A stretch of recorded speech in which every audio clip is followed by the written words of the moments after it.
Sa mga hindi patuli dyan, guys, pwede po kayong magpatuli sa akin. Nagtutuli po ako. Sampulan ko kayo ng mga tinuli ko. Umiiyak?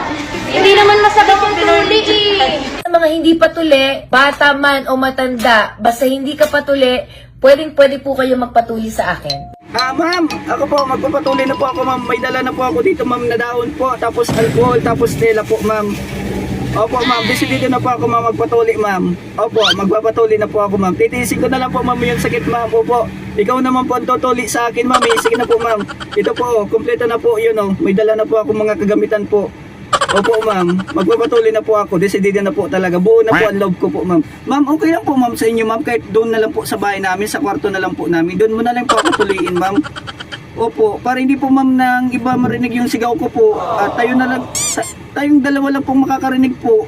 Ang dalawa, tayo lang po na dalawa. Opo, para wala pong ibang taong makarinig po, kundi tayo lang po, ma'am. Opo, ma'am. Decidido na po ako, ma'am. Opo, ngayon na po, ma'am. Opo. Opo, sige po, ma'am, sige po. Magpapatuloy na po ako ngayon, ma'am. At sige po, ito po, ma'am, yung gamit ko po, ma'am. Ito. Huwag mong subukan. Masisira ang buhay mo.